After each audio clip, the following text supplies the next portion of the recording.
to the October Alamance Burlington School System Board of Education meeting. Glad to see you all came out, and hope we can get finished before the bad thunderstorms get here this evening. Our board meeting can be seen on Spectrum's channel 5 and 10 every Wednesday at 7 p.m. and every Saturday at 10 a.m. I want to recognize some folks that are with us this evening. Representing Representative Mark Walker's office is Ms. Julie Emmons, and County Commissioners Amy Gailey and Bob Byrd, and from Alamance Citizens for Education, Stephanie Braxton. We're glad to have you all with her. Are there any other elected officials here? Okay. At this time, I'm going to ask we all pause for a moment of silence, and then Mr. Tony Rose will lead us in the Pledge of Allegiance.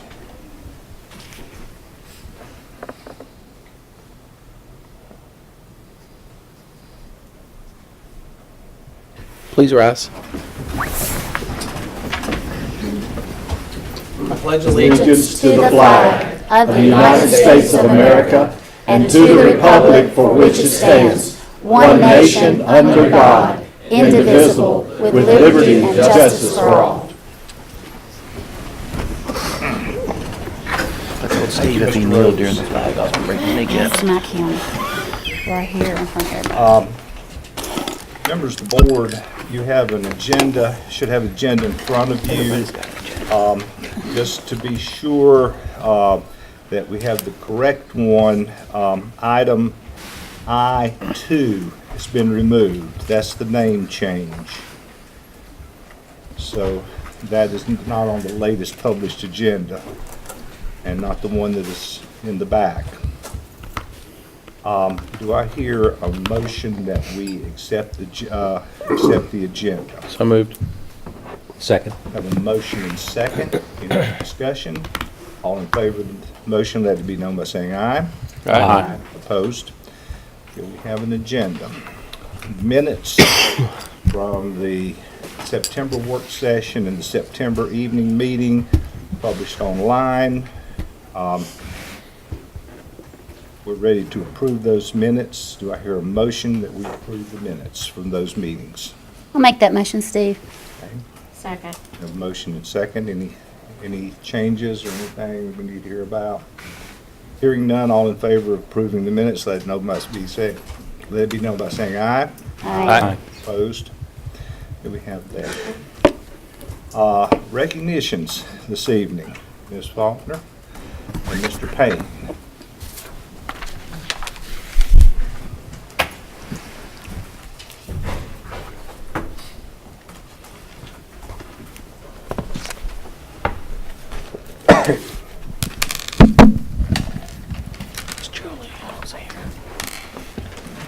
Good evening. Welcome to the October meeting. We've got some very exciting regional, state, and national awards to talk to you about tonight. So let's get started. I'd like to ask Mr. Bernard Fuller from Graham Middle School if he will please come forward.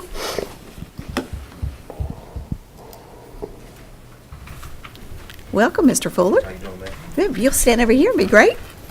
Good evening. So each year, the National Association of Special Education Teachers presents honor to a very select group of special education teachers in the United States.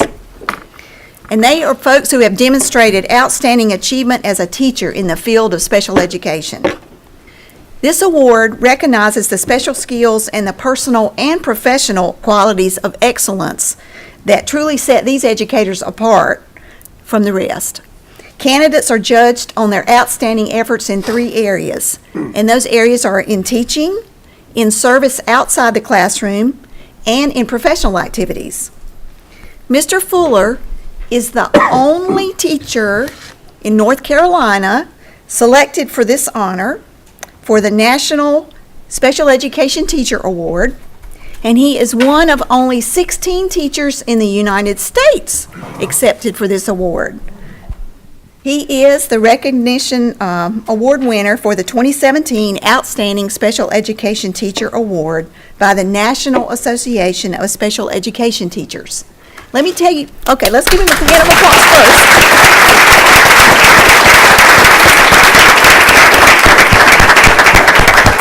Let me tell you a little bit about Mr. Fuller and what makes him so special. He's a 2002 graduate of Winston-Salem State University. He has a degree in sociology and a minor in special education. He's a career educator. He's in his 8th year with ABSS. And in addition to that, he's dedicated to the Graham Middle family in lots of other ways. He's the athletic director. He's the basketball coach. He's the former assistant football coach, and probably a whole lot of other things in addition to being EC department chair since 2011. He's a member of the National Association of Special Education Teachers and a member of Phi Beta Sigma fraternity. Mr. Fuller, we are delighted to have you in ABSS and to be recognized for this outstanding honor. We have a certificate for you.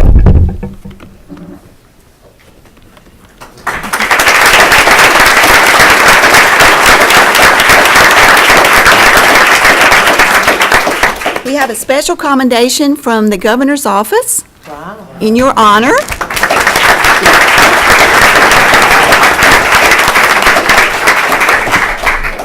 And we have a special presentation. If Ms. Emmons would please come forward from Congressman Mark Walker's office. Sure, thank you. Mr. Fuller, as a former special educator myself, I want to quote a little bit of a poem that's very special to me. At the end of it, it says, "Only the brave look upon difference without flinching. You, sir, are brave." Jenny has listed out your accolades and your many awards, but I want us to take a moment to look at what's behind all these titles. Mr. Fuller, where others see difference, you see potential. Where others see limitations, you see opportunity. Where others see weakness, you see strength. You see the goodness, truth, and beauty of every single student you teach. And I want you to know that Congressman Walker, our office, this community, this school system, and most importantly, your students see you and everything that you've brought to them, the hope and the opportunity and the belief. And so today we're here to congratulate you with two things. I have two gifts for you, okay? First of all, I have a flag that was flown over the United States Capitol in your honor, okay? Flown with congratulations on receiving the Outstanding Special Education Teacher of the Year Award on October 10th of this year. And I also have a copy of the Congressional Record on Wednesday, October 18th. This award in your honor was placed in the Congressional Record of the United States of House of Representatives. It ends with, basically I'll read what Mr. Walker said. Mr. Speaker, I rise today to recognize an outstanding constituent, Mr. Bernard Fuller. I'm honored to congratulate Mr. Fuller, a teacher at Graham Middle School in Alamance County, North Carolina, as the 2016-2017 recipient of the Outstanding Special Education Teacher of the Year Award. I'm kind of skimming a little bit here. He did point out that this has been presented to only 16 teachers across the nation. He is an exceptional example for his colleagues in Graham and teachers everywhere. I join with his friends, family in the 6th District in congratulating Mr. Bernard Fuller on this excellent accomplishment. You are very welcome.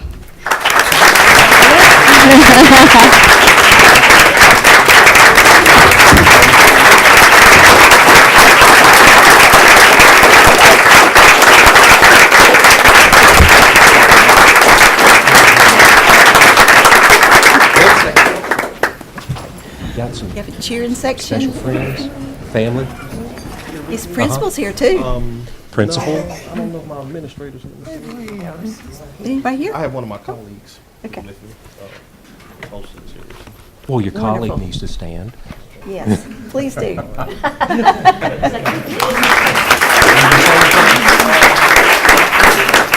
Oh, after all that, you got to say something. I don't really have much to say. I'm gonna say thank you for the awards.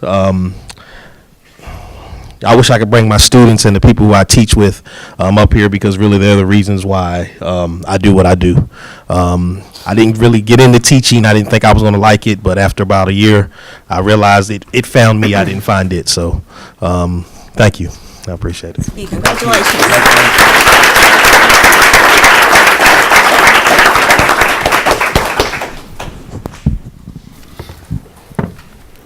Next, if I could ask Miss Jody Hoffberg if she would please come forward.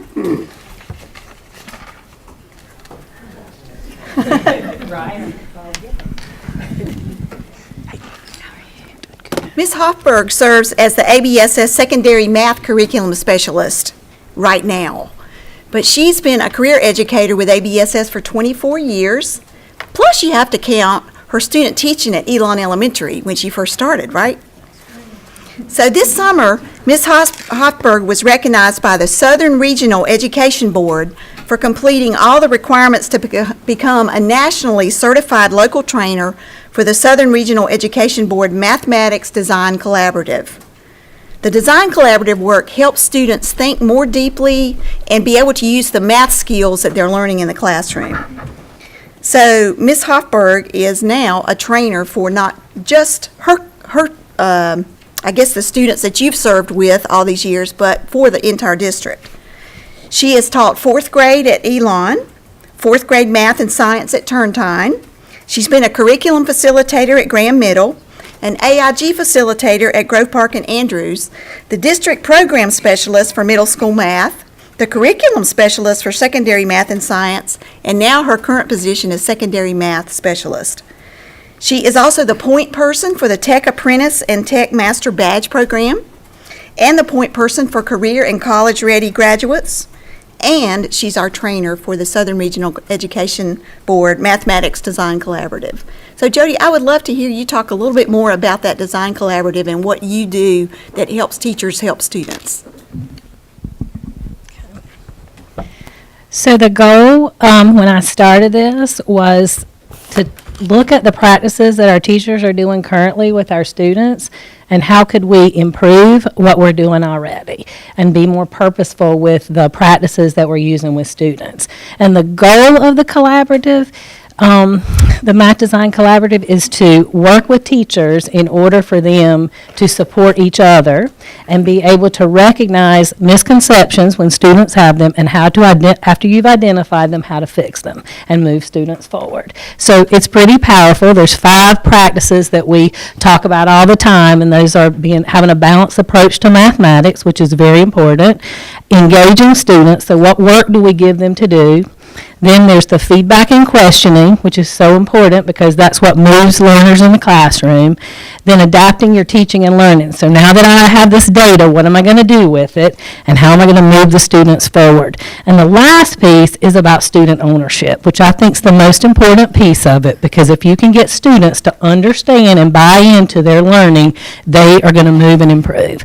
And that's what we've seen the last 3 years that we've done it 3 years, and this is starting in our complete 3rd year. That's it. So congratulations, Jody. Oh, thank you.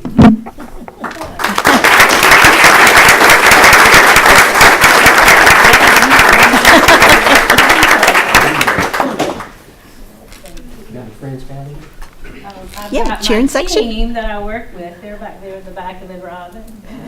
Shouldn't they stand? They should. You have to stand. Yeah.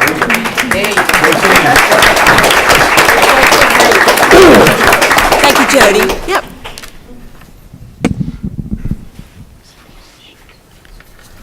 Okay, next I have 4 very special young ladies from Turntine Middle who've earned state and national awards. So if Gloria, Karime, Natalie, Beverly, and their teacher Megan Webb, if they would please come forward.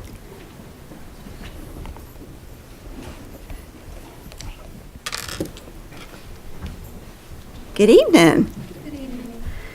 So each year, The American Association of Teachers of Spanish and Portuguese offers the National Spanish Exam. It's totally voluntary. Teachers who are members of the organization can choose to give this to their students, and it serves as a competition at the state and the national level. So medals are awarded at the national level, and the first through fifth place winners in the state earn certificates and they earn some prize money. And about 17,000 students enter this competition each year. It is totally voluntary. They don't have to do it. Miss Webb doesn't have to do it, but it's something that they do. And these ladies entered, they took the test last year, right before the end of school. They got their results, and they were 7th graders then, and now they're 8th graders. So they took the test in 7th grade as bilingual exam students. So all 4 completed the process, and they earned, Gloria earned a bronze medal in the National Spanish Exam, and the 2nd place in the North Carolina National Spanish Exam. Is Gloria here? She's not. Okay, please do, okay? Karime, which one is that you in the middle? Karime won an honorable mention in the National Spanish Exam and 5th place in the North Carolina National Spanish Exam. Congratulations.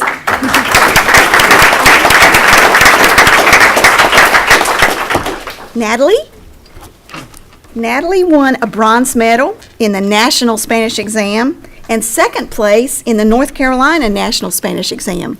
Congratulations. Beverly, you're the last one without a certificate, so you must be Beverly. You earned a silver medal in the National Spanish Exam and 1st place in the North Carolina National Spanish Exam. Wow. Congratulations.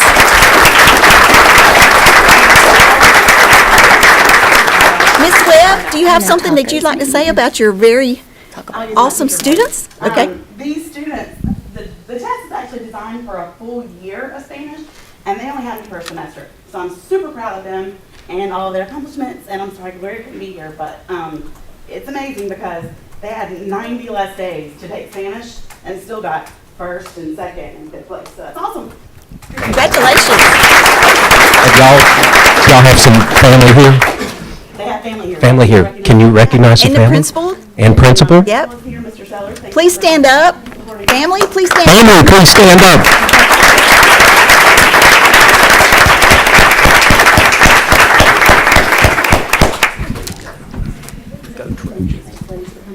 Congratulations. Thank you.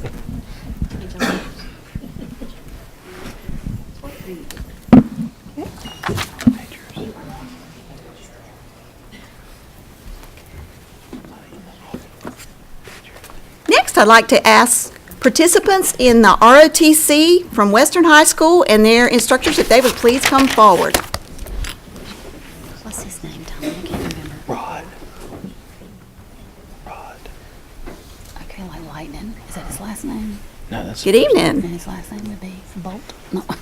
So, over the summer, the Western High School ROTC entered a varsity team and a junior varsity team in the Falcon Fury Academic Brain Brawl competition. So these are brains who brawled. Okay, you got that?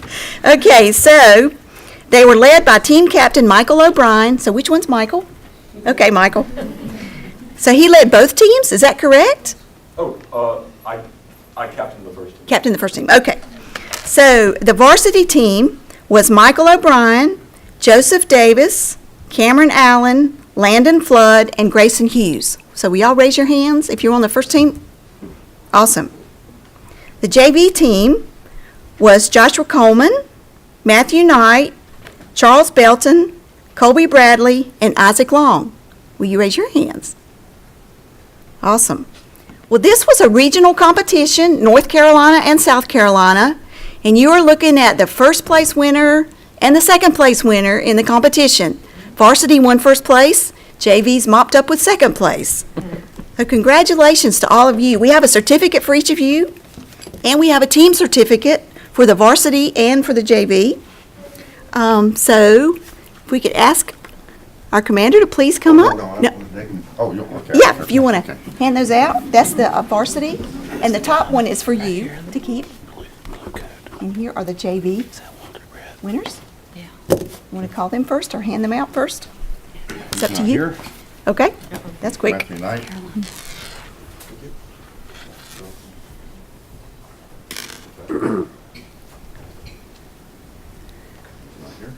So somebody quickly tell us about the brain brawl. What kinds of questions did they ask you? Put it over Ryan.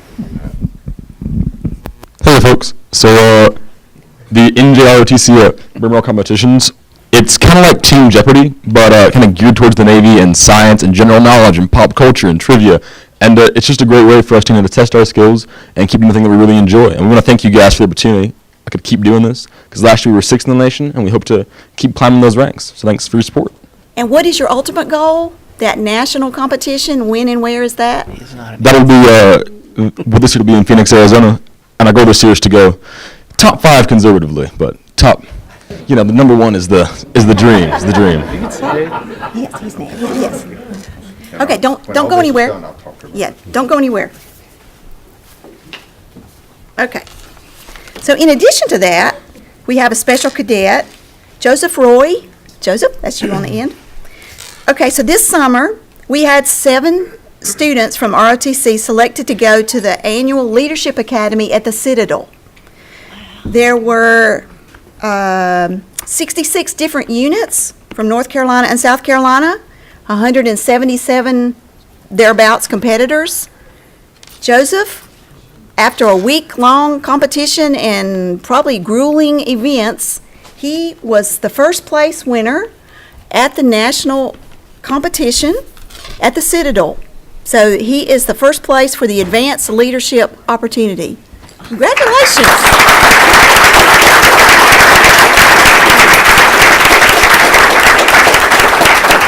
And I think, will you get to go back next summer? So, yes, because I placed first, they've given me the opportunity to come back next year and actually lead the camp as the kind of the head out of the cadets. I'll be in charge of however many cadets there are. Actually, can I say one other thing about Absolutely, please do. it? Yeah, this is crazy. I just want to put this guys out to you guys. The reality is, me doing this doesn't really matter too much to you guys. Y'all kind of are forced to listen to me. But let me say something that does. Here's what does matter, okay? And just bear with me. This is crazy. I was reading Genesis today, and you see the life of Joseph. Okay, maybe you guys don't know who Joseph is, but he's this dude, and his life just does not make sense. I mean, nothing makes sense. And at the end of his life, you see God elevates him and gives him all the awards. And there's this sentence towards the end of his story where he's just like, guys, this was all God. Every bit of it was God. And I'm just, it'd be too much guilt if I acted like this was me. I mean, guys, none of this made sense. 3 weeks before the week, I wasn't even supposed to go. I was a no-go. My paperwork wasn't coming through. Nothing was lining up, and I wasn't even supposed to be there. And then this stuff, it just doesn't make sense. I can't explain to you. And then I was there 3 weeks later. Okay, a week after that, I was being awarded number 1. You don't just get a 3-week notice and end up number 1. That's not me. Okay, so it's not me. Okay, I'm a powerful God. That's all I got to say. I love this kid.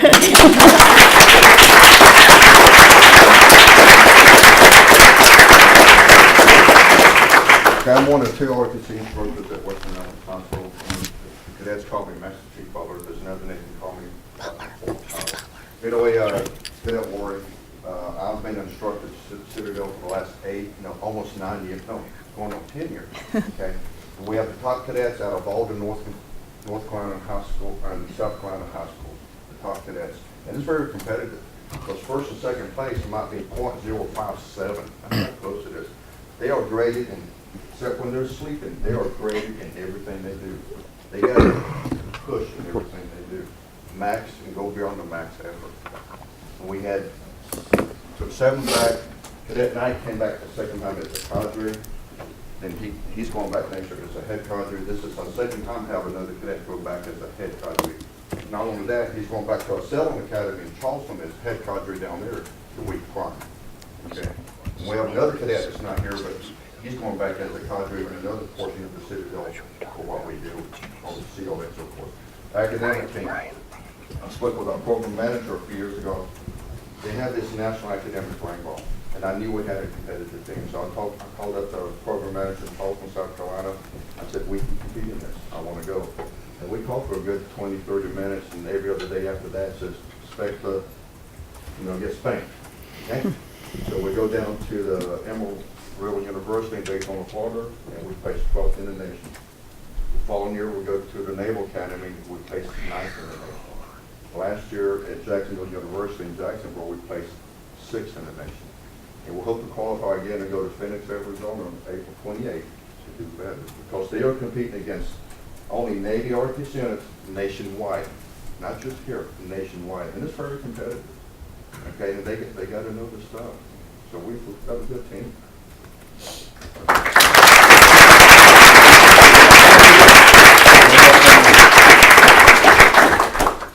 Y'all make your families stand? Yes, please. Please stand up.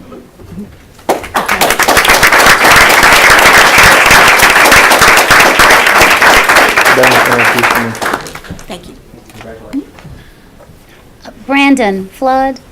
Brandon, I met you at Chili's. I felt the need to embarrass you. Your mother loves you. I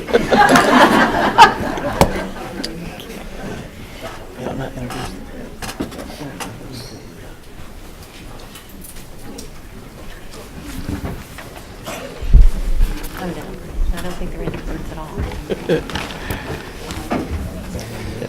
They won't win any introverted. It's now time for public comments. The purpose of our public comments is to allow us to hear directly from you on matters of concern to the school system, and I'm going to wait just a moment.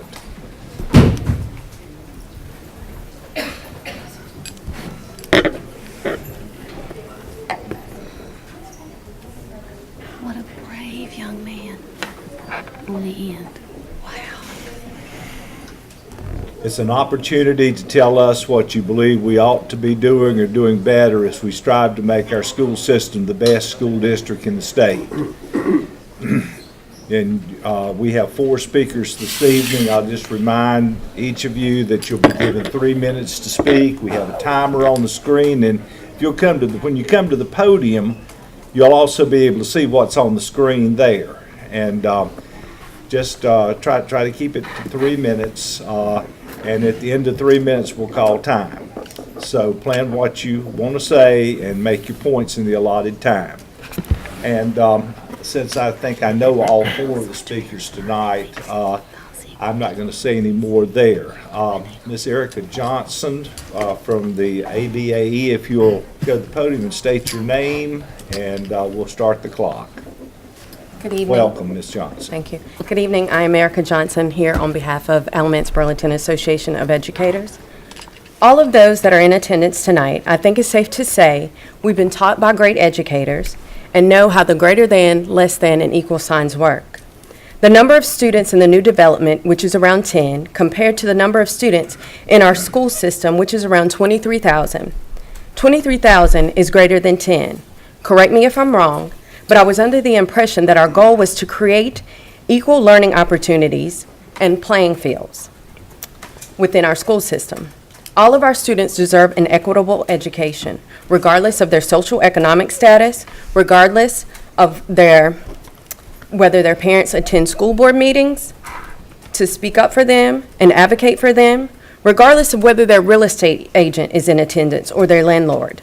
You decided to go back and look at founding documents and realize that changes needed to be made for the greater good and the best interest of our students. This has made things uncomfortable for those that had to give up long-held and even meaningful beliefs that in many ways build both collective and personal identities. Change is often uncomfortable. However, there is a gift in change. Sometimes there is miraculous change. A portion of my why is being a change agent. I am in the business of changing lives. There are times when I find myself in uncomfortable situations. However, I remain professional, and we ask that you all do the same. Our students, parents, and community are watching. When I see my students succeed because I've helped them change their perspective on math, reading, learning, or even how they view themselves, I can't changes into I can. I've guided them to adjust their lens from the view that someone told them or made them feel that they were less than the one that sat or stood next to them. They now see themselves as equal and have the courage to do what is placed or set before them. They have changed their lens. It's time that others change theirs. I take pride in my work. I ask my students to give me quality work, even down to my kindergartners. When they give me quality work, they've taken pride in their work. Myself, along with ABAE, vow to collaboratively put pride back into the Alamance Burlington school system. We'll gain our students and parents back. We have great schools and great educators, along with our students doing great things. We're going to promote more of these things and build a rapport with our communities. We need your help to make this difference and to make this happen. We need you to be consistent, stick to your decision, and give our students an equal and equitable education. We challenge you to help us put the pride back into the Alamance Burlington school system. Thank you. Thank you, Ms. Johnson. Mr. Neil Hayes. Welcome, Mr. Hayes.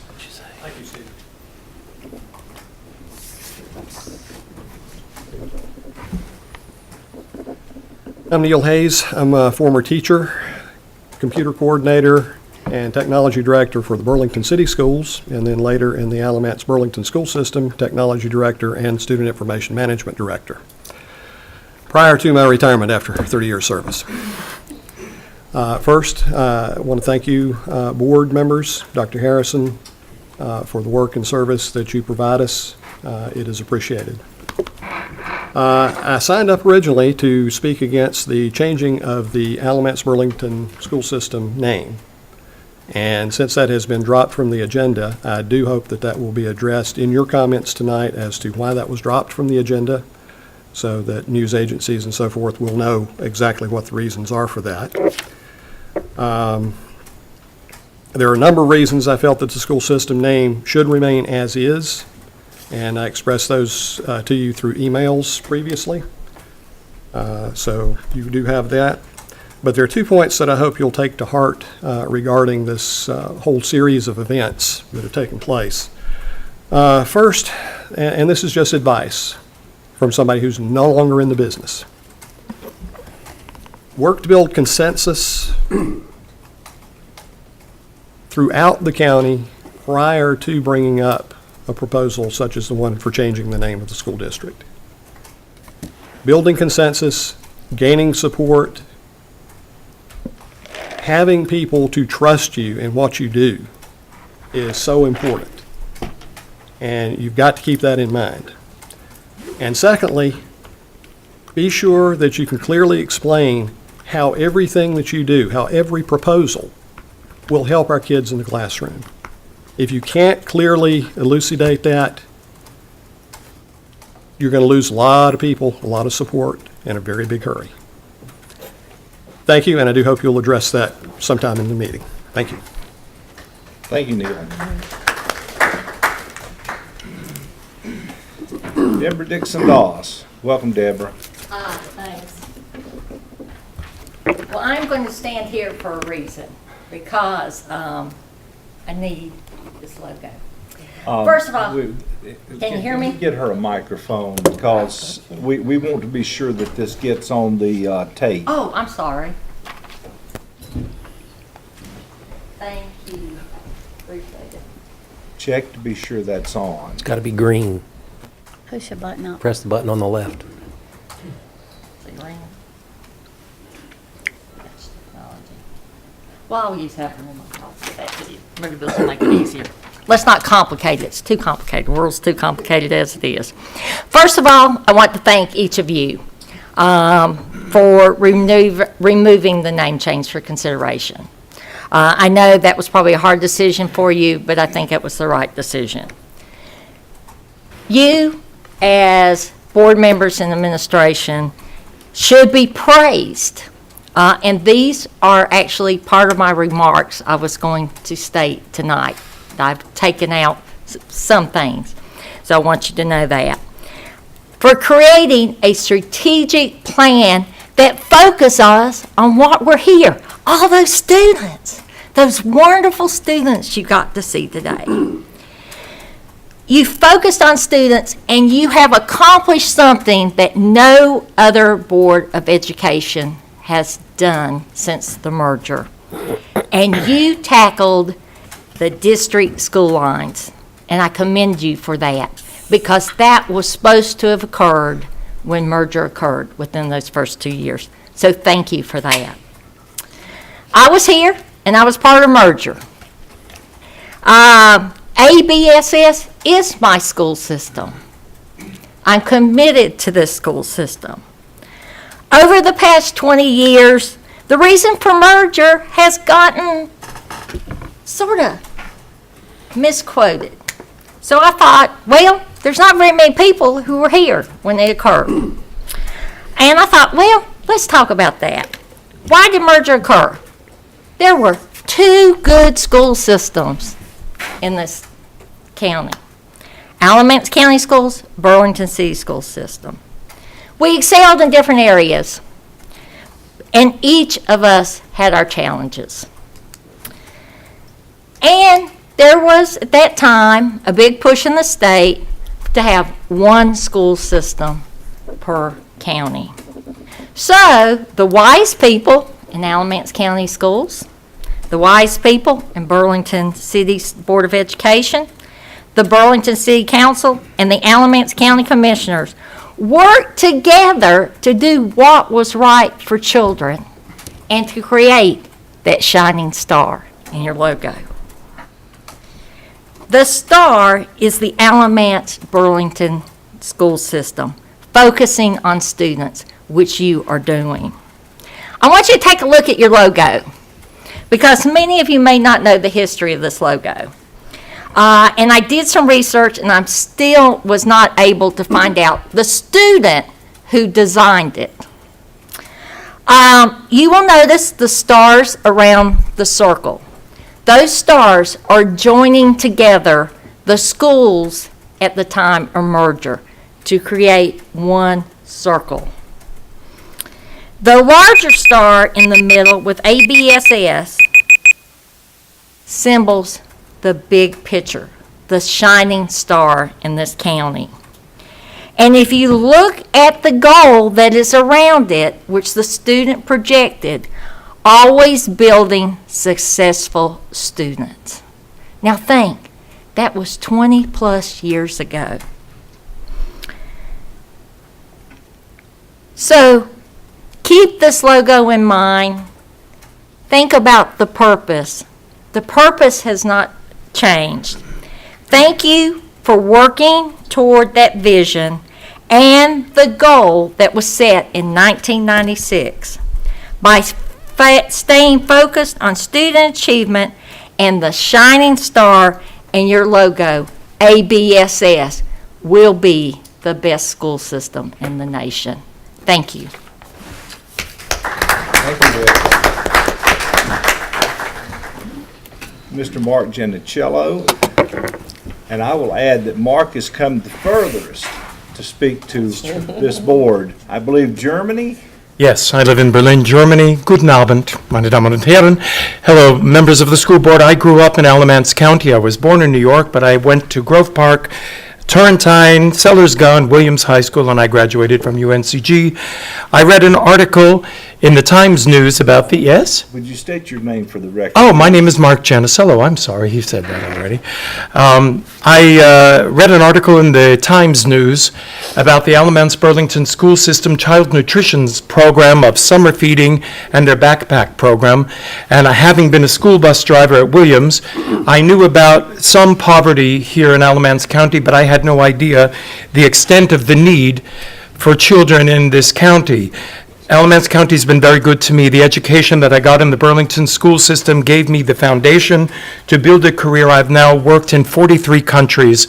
I lived in 10, and I speak 6 languages, and I started taking different language lessons at Williams High School. On Saturday, I gave a concert at the Paramount Theater called Rock Legends to raise money for the child nutrition program, whose goal is to get a food truck to serve more needy children in Alamance County. And despite tremendous competition, we had 200 ticket buyers. We raised nearly $3,000, and we got 1,638 food items donated for the backpack program.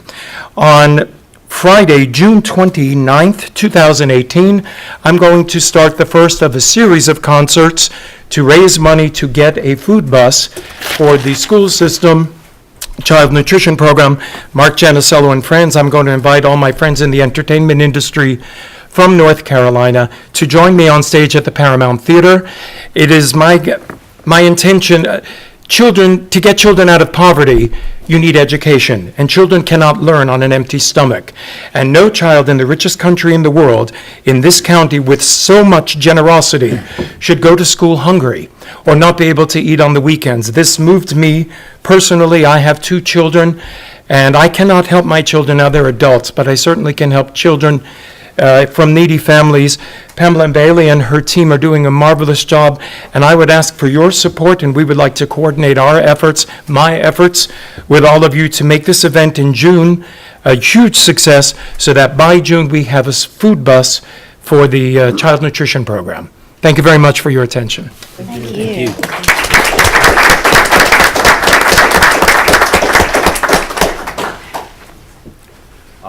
I'm going to we're going to do things in just a little bit different order here. I'm going to let Dr. Harrison speak or to introduce our student representative, and then we'll go to board comments, and then and you can finish up, Dr. Harrison. Yes, thank you. I asked Mr. Van Pelt to do that because our students' topic has a lot in common with what Mr. Janicello just presented. Alex Pardue is a junior at Williams High School. He's a junior class president. He's an Eagle Scout. He's a member of the golf team. He's a member of the Dream Team. He's a junior Civitan, and he's active in Young Life. And Alex came to see me, when was it, Alex? Spring of my freshman year. Spring freshman, it took us that long? Alex was moving, it was the bureaucracy that kind of slowed him down, but he came to me with a proposal, and I reached out to Dr. Thorpe and Ms. Bailey, and Alex is here to tell us about it. Proud of him.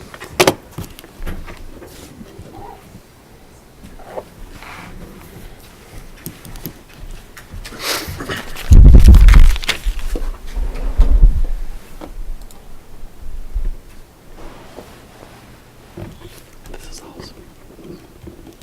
I think I'm hitting the wrong buttons here. Up in the gray. That's it. So thank you, Dr. Harrison. And I'm Alex Pardue. I go to Williams, and I've been working on a project since, like I said earlier, my spring of my freshman year.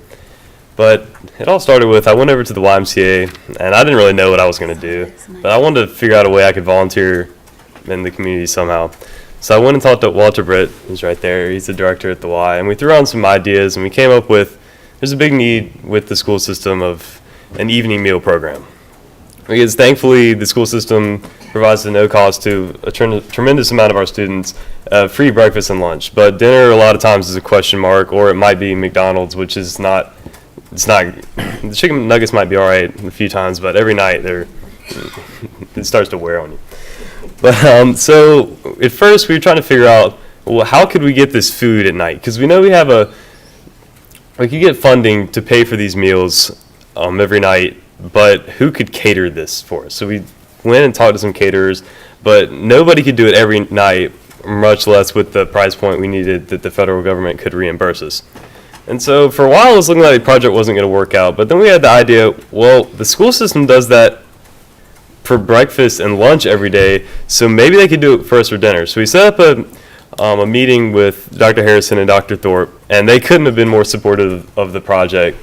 And we had a little bit of hope that, maybe this could actually work out. And we were thinking if this didn't work out, then the whole project might be a bust, because this is kind of our last hope. So we met with them. We got in contact with the right people, with Miss Bailey, and she really helped us out a lot with this project. And it was decided that the food could be cooked every night at Williams and brought over to the Y. And the Y is a great spot for this project because there's a tremendous amount of kids that are walking over from Turrentine and Williams, and the 200 plus kids that are in the after school program, they can take these meals to go or eat them there. So every night we're serving about 90 kids, and so once we had this all lined up, this was great. We knew we were going to do this, but we didn't really have a place to serve the meals. And so this is where I go into the shelter here. We weren't going to stop this. If the kids had to eat the meals in the grass or in the gyms when it got cold, that was just going to have to be fine because we weren't going to let that hold us back. But we wanted to possibly build an outdoor shelter with picnic tables and a small serving area where kids could eat. So we got a $50,000 state grant that could help pay for roughly half of the project. But then we had to go out on our own, and we ended up raising $65,000 to help pay for the rest of this shelter. And so there's a few pictures below. These, me and Mr. Britt outside the shelter and the construction. And there's the shelter under construction this summer. And there it is, a bit finalized. And that was serving the meal tonight, actually. And that's the kids eating tonight, just a few hours ago. And so I started on this project spring of my freshman year, and it took a while, but that's all right, and it's everything great does. And a little over 2 months ago, we had our first night of serving, and that was really exciting that this could finally happen. I really couldn't be more thrilled, and I thank the school system so much. We couldn't have done it without them, without Dr. Harrison, Dr. Thorpe, and Ms. Bailey's support, and I'm just thankful we have a school system that tries to put our students first. So thank you for letting me share tonight.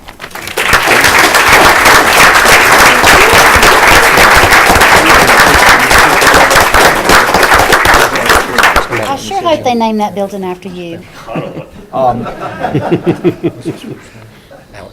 Alex, do you have family and teachers or teachers from Williams High School here? Right there, Mr. Britt right there, and Mr. Bryant from Williams is in the back. My dad's a little disappointed he couldn't be here. He has a business meeting he couldn't have got out of. It's all right.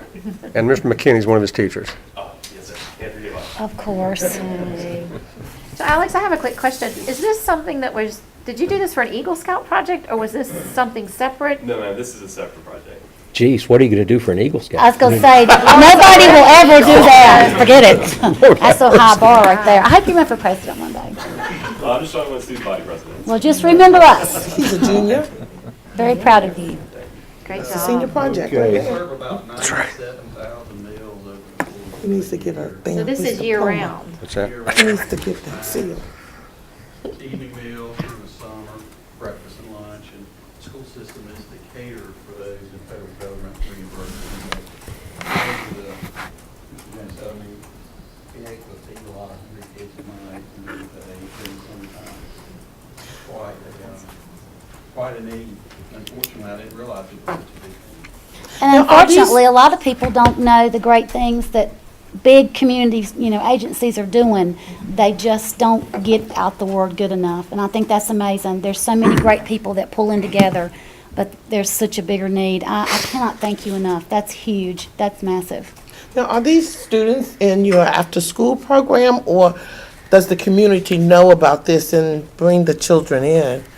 Currently, it's Both. primarily the children who are in our program, and also any children any adult, any child under the age of 18, school-age child, who is at the Y, we invite them to come. It's, eventually, we'd like for it to become potentially an open site, which would allow for any, but it's just hard for us to be able to provide some very accurate numbers on how many meals we need each night. Right. And I can tell you that Williams, the food service at Williams, they have been great, very accommodating, coming over, they're excited to see the kids get an evening meal, and they take a lot of pride in providing those. And so we're very appreciative. Thank you. I think Miss Bailey's in the back, so she kind of needs to stand up. She had a little bit to do with this. We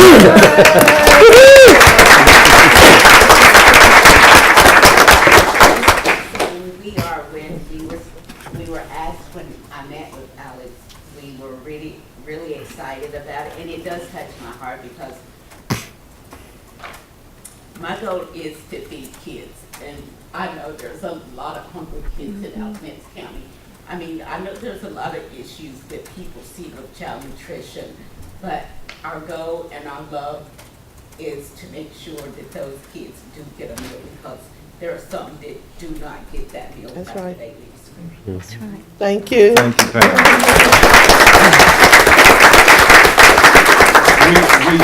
We do have a lot of children in our school system, as do other school systems in North Carolina. that kids are hungry, hungry on the weekend, and I know we have a lot of people filling those voids. I know our churches and civic clubs help with this, but I think you showed here where we've got Williams High School, the YMCA, and Mr. Giannicello and his friends all working together with ABSS and others here, 4 groups working together to help feed hungry children, and that will make a difference in our lives. So Mark, everyone, thank you for what you're doing. That is going to making a difference with our children. So thank you, and not only what you did, but what you're going to do next summer, next June. Thank you. And I remember someone saying once upon a time, and Deborah, you and Neil will remember this, it takes teamwork to make it happen. So that's a great example of teamwork there. I'm going to go ahead with my comments, and then we'll go down the road here. We'll come back around to Brian and up, and Dr. Harrison will finish up. We are in the middle of a superintendent search. And we've got some representatives from BWP, our search firm, that are coming to town on Sunday evening. Board members, I think we're all set for the time, either on Sunday evening or I think in my case, no, in Pam's case, early Monday morning. And we'll be meeting with them. Hopefully get something out to you soon as to where that meeting will take place. Yeah, I know, but I can't remember which hotel it is. I know about where it is. We'll find it, and we'll get that information to you. But for everyone else, we've got special times listed for certain groups. But for our community members that may be watching this on TV, it'll give, we will have a special time set aside on Monday, October 30th, beginning at 7 p.m. One location will be at Walter Williams High School in the auditorium, and the second will be in the auditorium at Graham High School. And both of these events are free and open to the public. We've done a lot of emailing the past few days. I've noticed signs on the schools, and I noticed we're using our Connect Ed to get the message out, and hopefully lots of parents and community members in general will come and attend these forums and let BWP know what you're thinking about a new superintendent.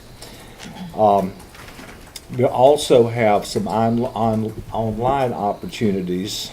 On our website, there is and on each school's website, there is a place where you can find to respond to a questionnaire, and there are also free responses that you're allowed to there within the questionnaire. That's already up and running since October 15th, and it'll run through December the 15th. So there's lots of opportunities. We want to know, and that's what I'm going to say about that. I also want to thank Jenny Faulkner and Lori Bryan publicly for all they've done in beyond what their normal scope of work is in helping to get the information out to the public. It's quite a list. As you can see, this is just part of it, but we've got that under control, and Jenny and Lori's just worked like Trojans and just making it happen. So thank you very much, and if you'll pass that on to Lori too, thank you.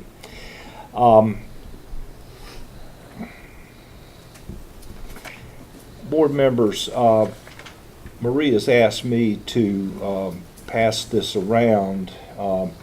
This is about the National School Board Association Conference in April and the Public Policy Conference in January as to whether you're going to attend or not. If some people have already said yes or no, and if you'll just list your name under the Public Policy Conference held in Raleigh.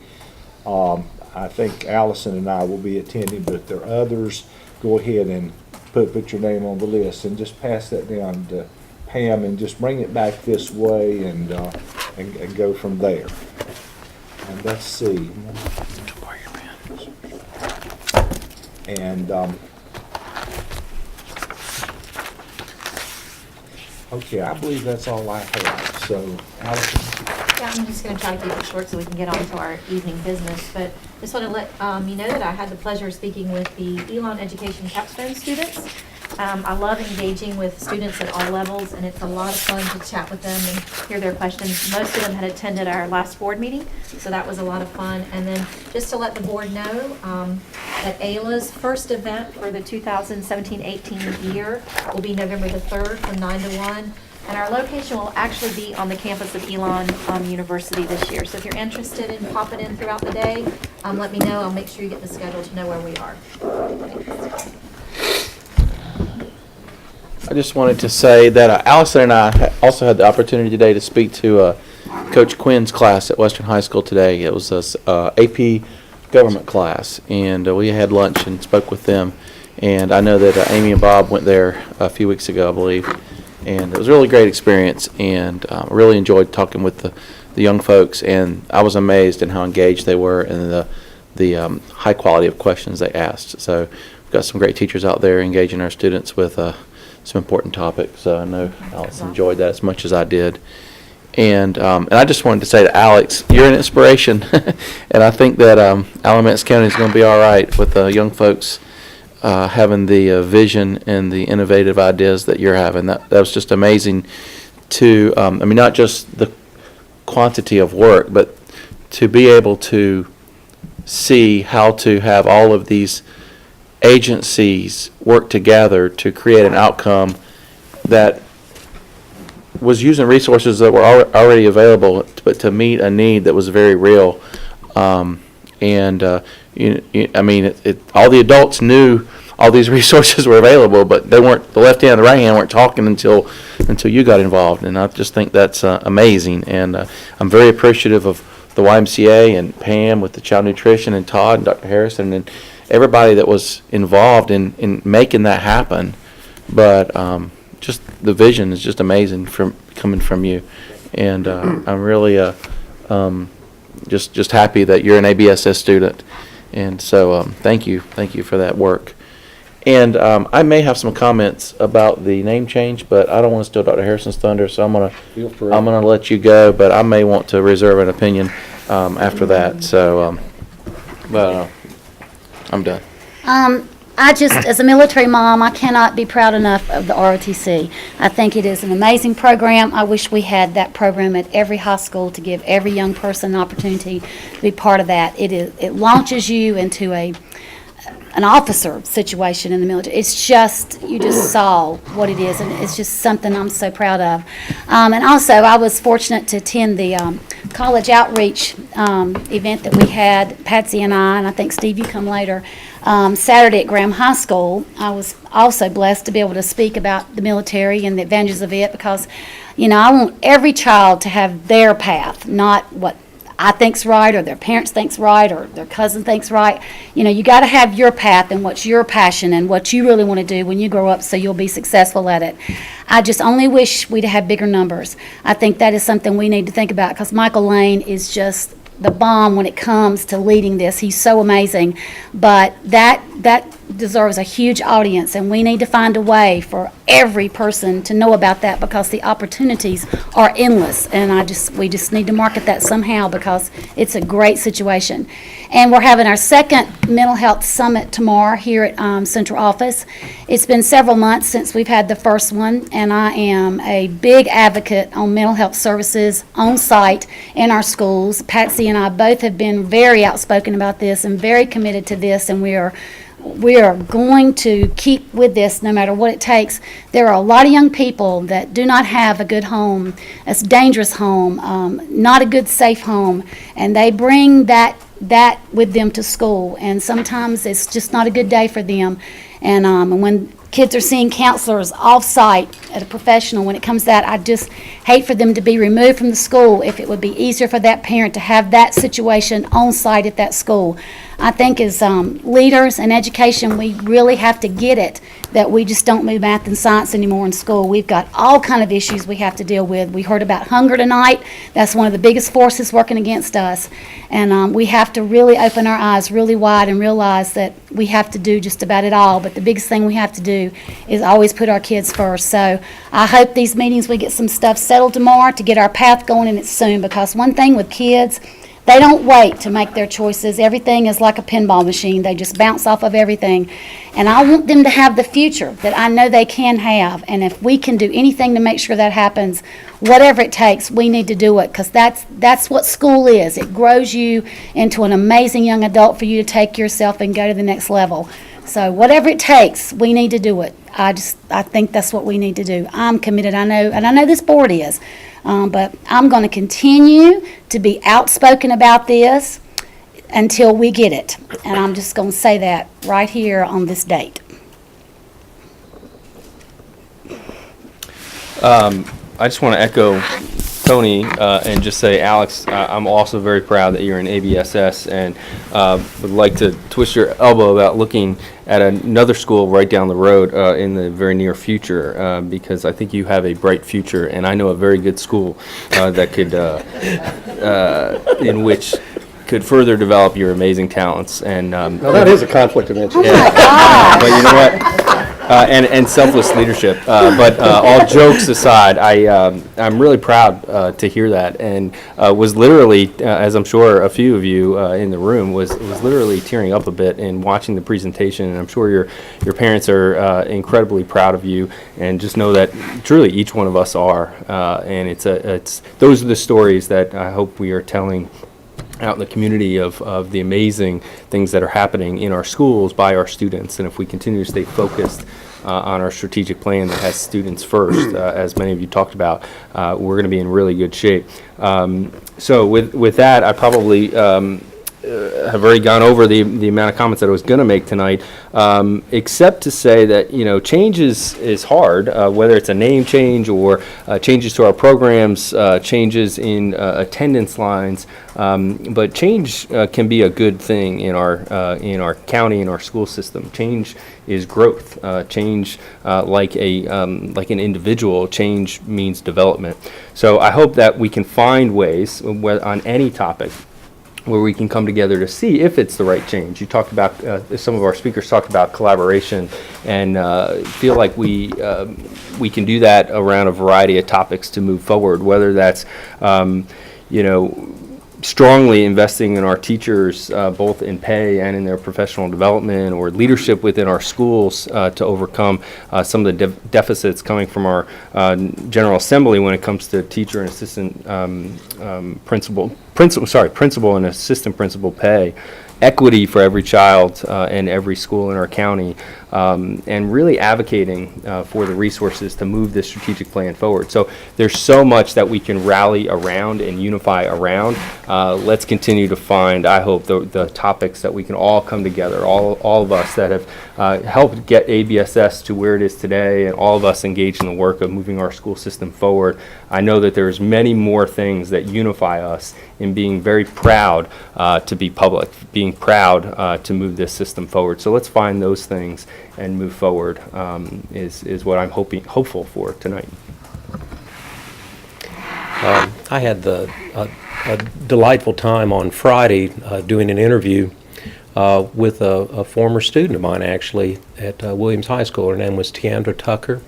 I taught her in band when she was a little itty-bitty over at Turrentine Middle, but after I retired in 2013, the kids keep coming and they keep getting bigger and growing up, and so she's part of a cohort of the last students that I ever taught, and it was a lot of fun talking to her, and it really reminded me of how delightful it was to teach all those years. And all the years that I was at Williams, when I walked in the front door, there's this glass case and there's these little dog bones. And on each dog bone is the name of a teacher. Mine isn't up there because when I retired, I was at Turrentine, so I didn't make the cut. But if you've taught more than 10 years and then you retire at Williams, you go up on that dog bone. I had taught and knew every single person that had retired from Williams in the last 11 years since they started doing that. And the first thing I thought of is that that when you teach in a school and in a school system, you never do it by yourself. And everything that you do is done on the backs and the accomplishments of others. And when I looked at that wall, all I could think of was the unbelievable and amazing talent and dedication and love that all of those people brought to kids for many, many decades. And that same story has been retold in every one of our schools from kindergarten through 12th grade and beyond. And so for me, talking to Tiandra and then seeing that reminded that a school system like this, it's not a one day, it's not a 1 year, it's not a decade. This is the life and everything that it's going to take to build here in Alamance County for decades and decades to come. And I just wanted to let you know that when you talk to a child like Tiandra, and when you see a young man like Alex and all the kids that were in here tonight, I think Tony said it best, we're in good hands. These kids are amazing. Mm-hmm. And their school system helped a little, but these kids are amazing. Thank you, Nancy. And their parents, yeah. Couple of things. I'm not sure if tonight is the last formal board meeting for Dr. Joe Farrell. If it is, I just wanted to say from the board, thank you so much for your service to ABSS. It was a proud moment when I heard that you were selected as a superintendent in just a short period of time. I think we've had 2 of your subordinates, if that's not correct. Colleagues. Colleagues, okay. Colleagues, then. To make it to the ranks of superintendent. And Joe's number 27 in all. okay, see, he's bragging. I'm bragging. ABSS now, okay. But anyway, that says a lot about our school system and our leadership. And we wish you well, and I just wanted to say thank you for your service to ABSS.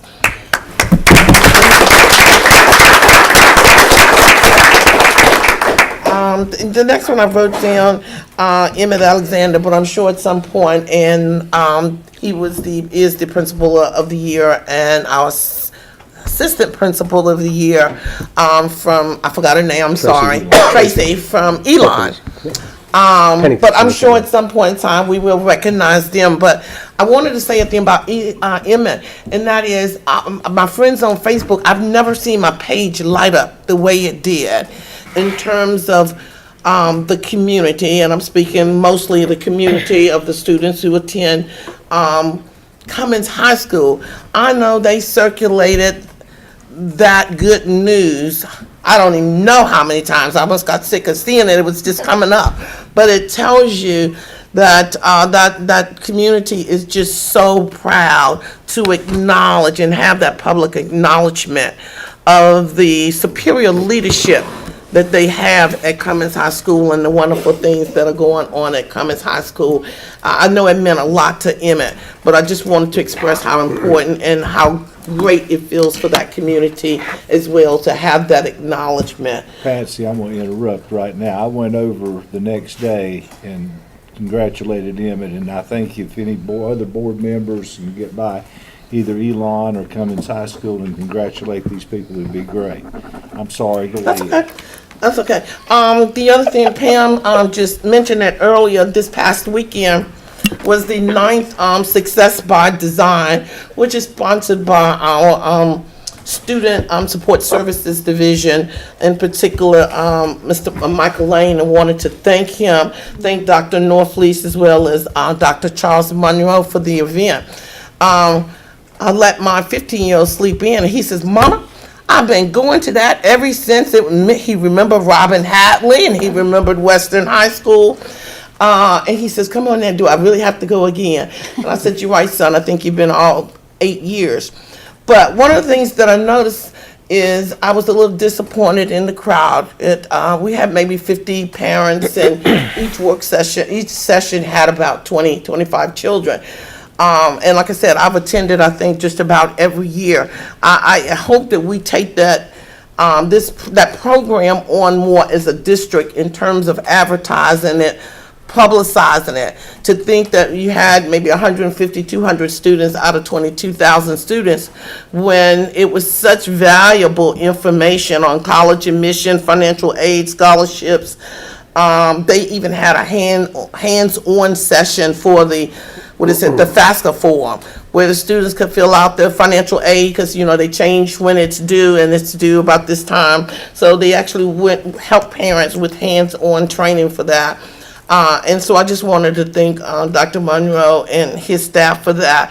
But as a system, that's, so valuable. And we've just got to do a better job at getting the word out and getting our students there. In my last comment, it's all over the place. Some of you may have noticed, I was taking some notes here. I guess it was earlier this week or maybe last week, I sent my fellow board members, or I attempted to send them, a video, and it's not really a video, it's a voice, what do you call it? Voice audio video? from Audio. NPR from Terry Gross. Right. And it's from a lady named Hannah Jones, and she's a writer for the New York Times. And when I got it, somebody sent it to me, and I thought, wow, this is ABSS. And basically what it was about, it is about systemic segregation of schools and how it's maintained by individual choices. I want to say that again. Systemic segregation, resegregation of schools is maintained by individual choices. And it talked about, and when you consider myself or some of you in comparison to those poor children who don't know where their meal's going to come from every night, we all have to surrender our advantages. Surrender the advantages that we and our children have in order to have true integration of our schools. Think about that. Some of us want what we perceive to be the best schools, the best program. Boy, didn't those guys look so great, ROCT. Wouldn't it be great if we had them all at all of our schools? Some of us make decisions. I want my kid to go to this school because of that. I want my kid to go here. A lot of us don't want to give up a lot of things because we're privileged. And it's because we have an advantage. But what about those children that don't eat? What about those children on the east side of town? What about the poor kids in the southern part of the county? And those of us who are in control, who vote, who do all these things, we are advantaged.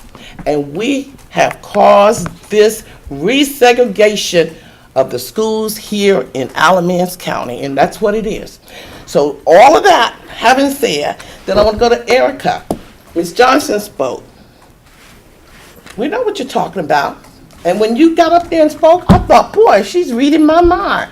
Because when we made those decisions, whether it's about 10 kids or about 40 kids in Union Ridge, or what it's about the kids and whatever, we made a systemic decision to do that continues to add on to our schools being segregated. We as a board, we got so much power. And if we misuse that power, we are not doing what our children need. And also, board members, when you listen to her, she's going to talk about how important it is to have our schools integrated, and how important that is to educate children and to build a good community. Now I'm going to get to Miss Dawson and Mr. Hayes, and I forgot the other gentleman's name. I'm sorry. But I am so appreciative that you came. You know, you've called probably everybody here, you've talked to it, and it goes to the name change. And I don't know what Dr. Harrison is going to say, and I know it's off of the agenda. But I know I have expressed that I was not for the name change, because it's not just about a name. It's about what I just preached about, because I know my board members are sitting here going, she's preaching. It is all about what we do in terms of policies. It's about whether we want to give up our privileges. It's whether we really want ABSS to be the best school system in the state. It's about whether we go over there and fix that auditorium at Cummins High School because they still can't use it in the course and the band is not in there. That wouldn't happen if it was over there on the other side of town. We got to be real with each other. And this is my last term on this board. I got 3 years, and it's going to be 3 years to make a difference. That's why I serve on this board, is to make a difference. And I am no longer sugarcoating anything anymore. I'm going to call it what I see it and how I see it. I'm not a bobblehead. And we have got to make some decisions. Just changing the name is not going to do that. In this school system, in order to do that, we have got to truly believe that all children are equal. We have got to look at our resources and utilize those resources to the fullest extent that we can. And then we got to look at other children, and just because they look different from us, to say that they deserve no less than that. And when we can do that, and we can address every program that we do and everything that we initiate, then yes, we will be that Alamance Burlington school system, and we can go around and around and around and around, and there will be no need to change the name of a school system, because it's going to be shown and exhibit in any and everything that we do. That's what we need. And so that's why I was against the name change, and I'm glad it's off the agenda. But my question will be, is it permanently off of the agenda, or is this just temporary? I think the citizens have spoken very loudly on my Facebook page and on the comments that they just didn't understand the purpose. Well, if they don't understand it, we didn't make it clear enough to them, board. We got to make it clear enough for them to understand. And even better yet, we have to exhibit it in every decision that we make as a board member and every decision your staff makes. And I'm finished preaching. Thank you. Patsy, I've been here 3.5 years. When did you sugarcoat anything? Did I miss that meeting? Oh, God. I don't know. I thought I did. I was being nice. Someone said I've been so quiet the last few meetings, but I had to get that off of my shoulder. Dr. Harrison, can I just say one extra thing, because it won't take a second. I want to let you know something. I was in service league with your mother. We have baked more cakes for holidays. We have served more meals at allied churches, and we have done more puppet shows for family abuse service.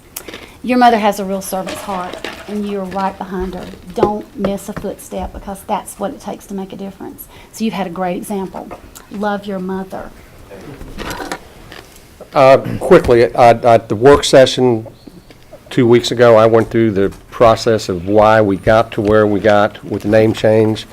That was part of the vision. That was part of the strategic plan. That was part of bringing us together and unifying the school system.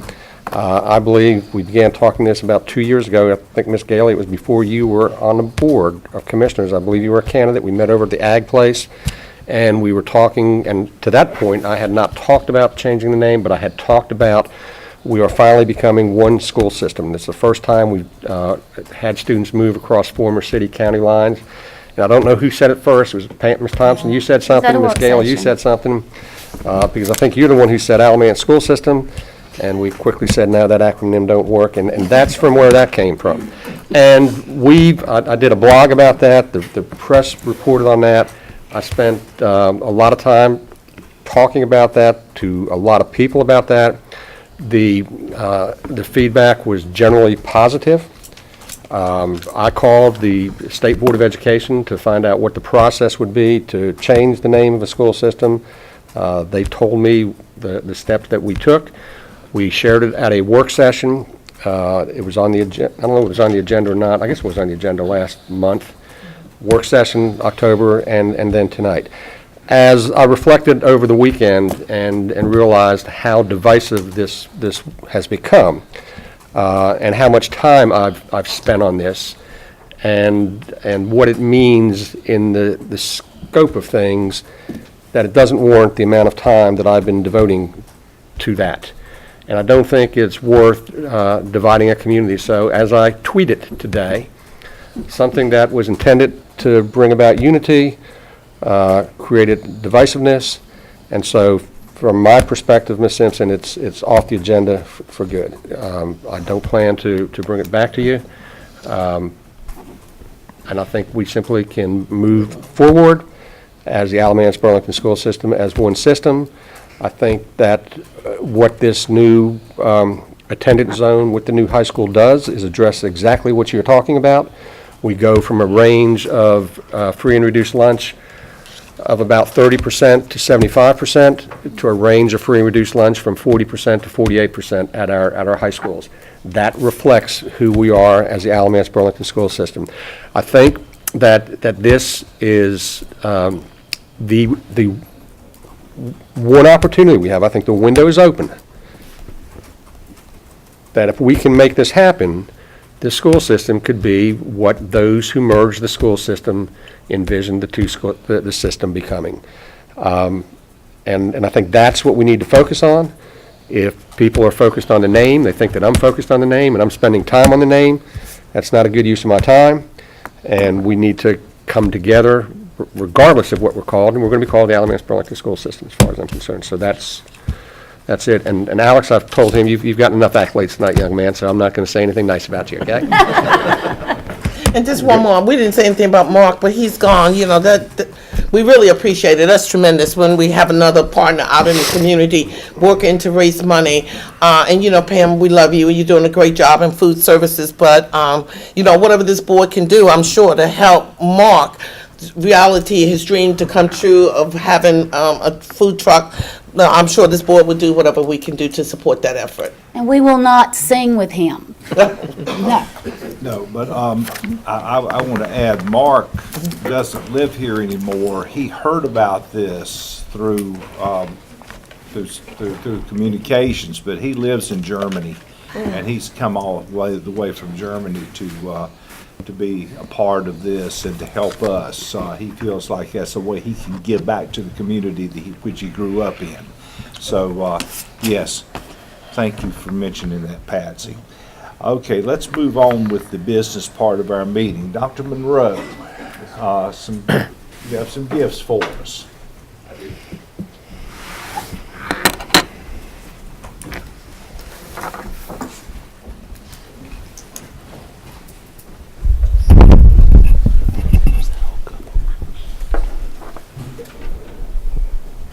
Good evening, Chairman Van Pelt, board members, and Dr. Harrison. We have received 3 gifts, and they are as follows. Alexander Wilson received a donation of $3,840 from LabCorp Burlington. The funds will be used to support the 5th grade in-class science workshops for the end-of-grade test. Second gift, Graham High School received a donation of an upright style Yamaha piano valued at $1,000 from Mr. Mike Davis of Burlington. The donation will be used in the music department at the school. And the last gift, Hallfields received a donation of $1,500 from First Savings and Loan Association of Mebane. The funds will be used to improve the student fitness classroom at the school. Currently, the total amount this has been received is $18,740 for this school year. Okay, board members, you've heard the gifts, the school system. Do we hear a motion that we accept these gifts? I'll make that motion. Second. Motion and second. Any discussion? Hearing none, all in favor of the motion, let it be known by saying aye. Aye. Opposed? Thank you, Dr. Monroe. You're quite welcome. Next, we have academic calendars for the 18-19 school year. Dr. Finberg, welcome. Thank you.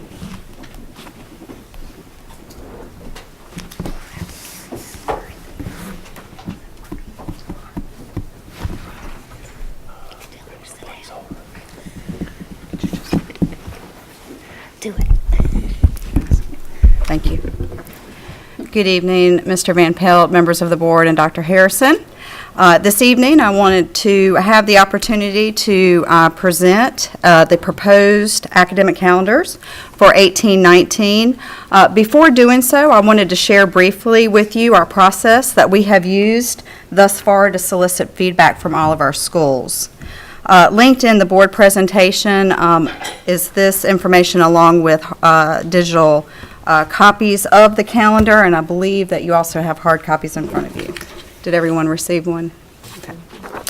So, as an overview of the calendar law, I know that many of you have served on the board for many years, and the calendar law has not changed as it relates to our general statutes. So in our board presentation, you'll see an outline of what that looks like for our students, our 10-month teachers, and other criteria around our calendar law.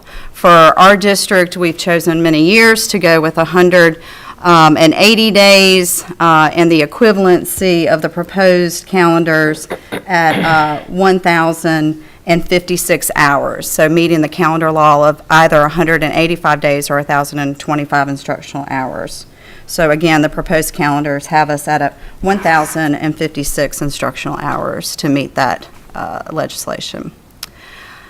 For our traditional calendars, the earliest that we can start in 1819 is Monday, August the 27th, and the latest that our students may attend is June the 14th.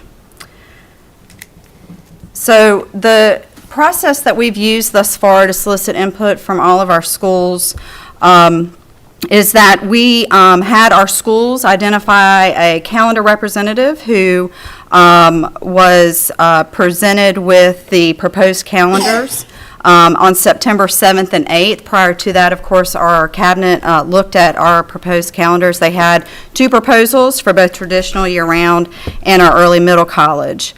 We went through a very similar presentation that they received and were able to take it back to their schools in order to share that with their entire school, at which time we asked them to submit what their school felt, which proposal did you like the most, the majority, and with that proposal, what recommendations do you have, if any, for revisions? So we went through that process September the 7th through the 22nd. Along the way, I was invited to attend our Principal and Assistant Principal Association meeting, at which time I also had an opportunity to answer their questions and solicit their feedback around the calendars. And so the calendars that we are presenting to you tonight for consideration are a result of what our schools have asked for thus far with their input. So for the traditional calendar, again, you have a hard copy in front of you, and there's a digital link here as well as on the board doc. What you're seeing here is that we had 22 of our traditional schools provide feedback. Proposal A versus B was preferred. And we did make some revisions to Proposal A based on the feedback. That included adding an additional teacher workday after the first 9 weeks in order for our elementary schools to have their parent-teacher conferences. They also asked us to make some revisions concerning the original proposal, A Draft 1, which had a early release day and a teacher workday side by side in February. So we have made those adjustments based on feedback.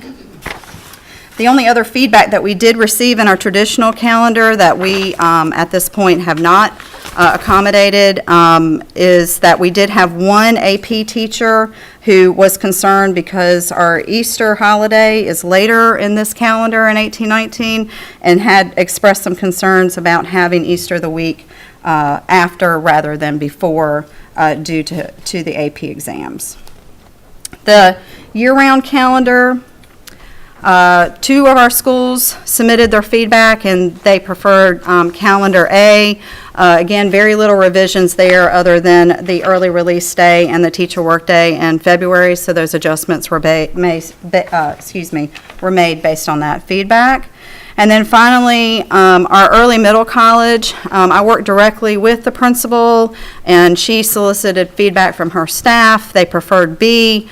And so therefore, the calendar that you have, Proposal B, Draft 2, is being recommended by this school. So the next steps, with the board's consent, that we would like to send out a Connect Ed message at the request of our principals and assistant principals tomorrow evening or sometime soon thereafter, notifying our community that the drafts, the proposals are available now for public comment. Of course, then at our next work session on November 7th, I will be glad to share those public comments with you for considerations if needed and any revisions, and with the board's consent, have an approved calendar by December the 4th. Dr. Finberg, can I ask you a question? Yes, ma'am. I offered to give my kidney if I had to have our schools closed on Election Day. Has that been changed? That The 2018, in November. I don't know if you watch the news, but I find myself talking to the TV nowadays, and it gets really crazy, and the last thing I want is someone really ticked off about the situation coming to our school wanting to do something ridiculous, because we see it a lot of times, and I don't want any child in that situation, teachers or anybody, it doesn't matter, anybody. And Mr. Aki was real good about granting me one wish, and I just wondered, has that been changed, or? I have not had that recommendation, but we certainly can consider that if the board would Well, I like would those like revisions. to really make that recommendation, because I made it last That would time. be what, November the 6th? Yeah.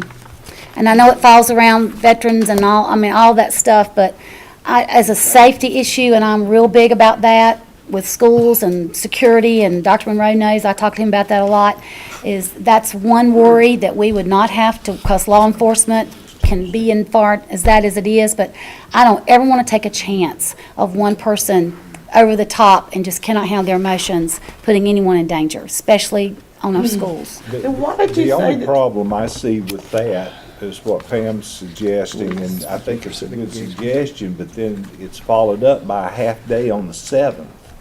You couldn't move that? Sure. The 7th to the That could be, 6th? that was one of the things my wife said to me today, said, please don't put any full-day holiday or work day and follow it up the same week with a half-day early release.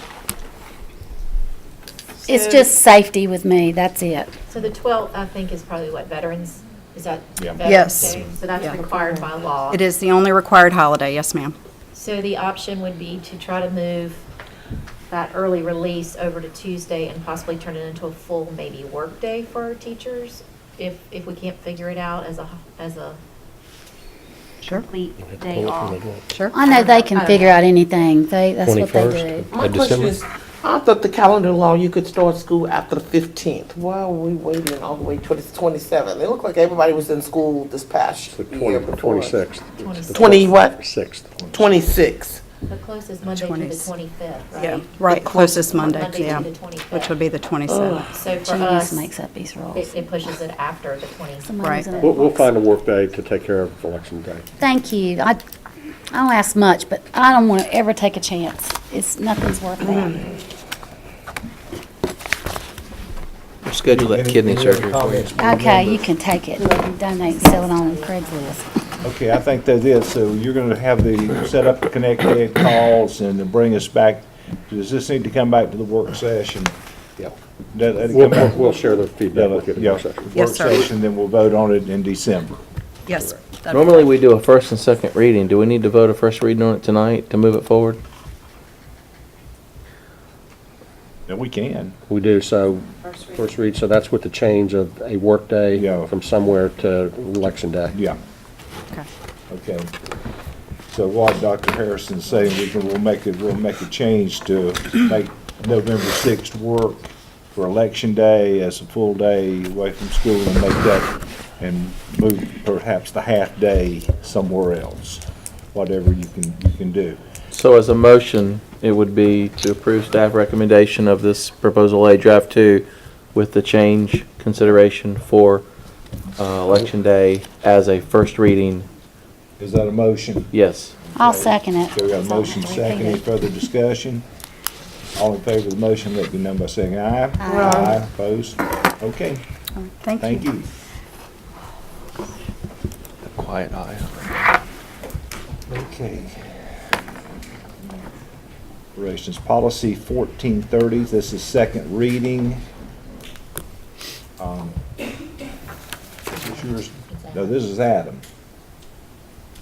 Go, Adam. Thank you, Mr. Chair. So this policy, we've discussed, and basically what it does is it brings the policy in line with your practice, which is that a member who is present and chooses not to vote, but is not excused from voting, has a conflict of interest, is counted supposed to be in controversial. the minutes as an affirmative vote. Okay, and that's been our practice thus far. We're just codifying it.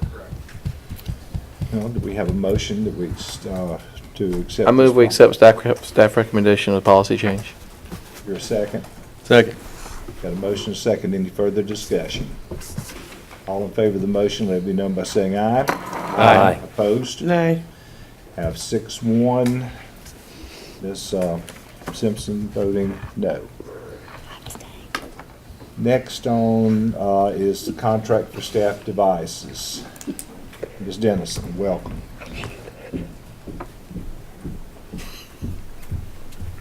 Pam said she abstained.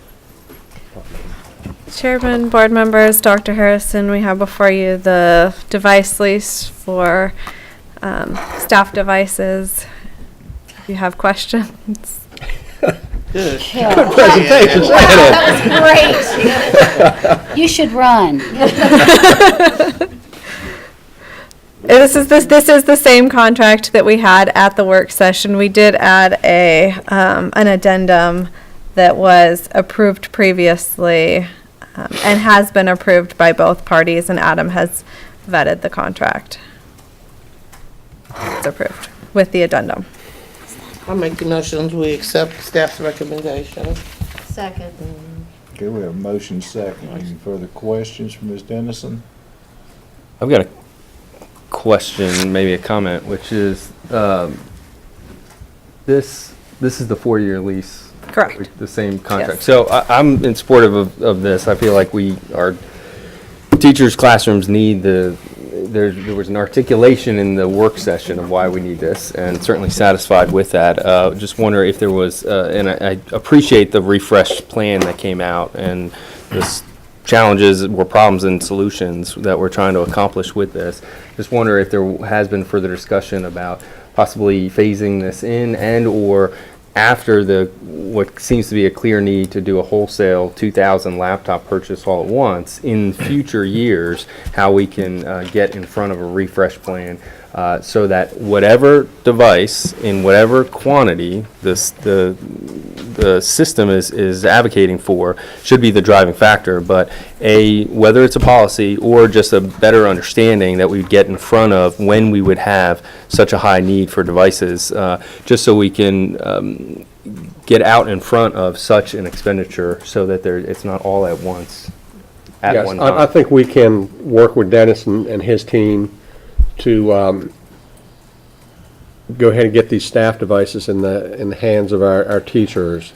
They'll be 4-year lease, and then maybe in year 2 or year 3, and I'm hoping we're going to be able to begin the student lease next year as well. So that's dependent upon budget issues, but once we get on, the students will be phased in, so that will take care of that. But I think we can figure out a way that now that we're at this point, that we can cycle them out, that we won't be in this. What is it, Angela? 80% of our teacher devices are over 5 years old?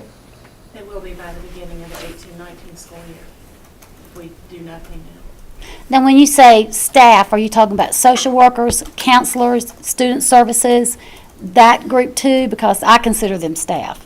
Or is it just the teacher in the classroom? Angela? Right now, what we're looking at is including any staff member who doesn't have a device. There have been some recent purchases in some departments for building level staff that want classroom teachers. Mhm. So Shannon and Dennis and I are working together to make sure that they're not left out. And that's principals, that's just the whole thing. Our goal is for every staff member to have the same device. When they come around the table with a staff member from across the district, everyone has a device that is of quality, and we don't have to face that. And to be clear, the encouragement there is for that very purpose, just to be clear, that, the risk associated with a full enterprise-wide purchase, both from the technology standpoint, in which you're relying on all one device. Should that have a major problem with the device itself, where the technology changes such in a way that, hey, we'd like further advancements of the technology, at least all or part, we're able to do that. Or in a year 5, year 6, whatever the year is, we wouldn't have the budget flexibility that we find ourselves in to be able to make this work. You could be left telling somebody who's got a 4-year-old device, you need to wait year 5, or in year 5, you need to wait year 6. So it's just more of a risk mitigation is the encouragement there, that's all. Okay, we have a motion and a second. Ooh, that's the rain. Any further comments? I've got an umbrella in my car.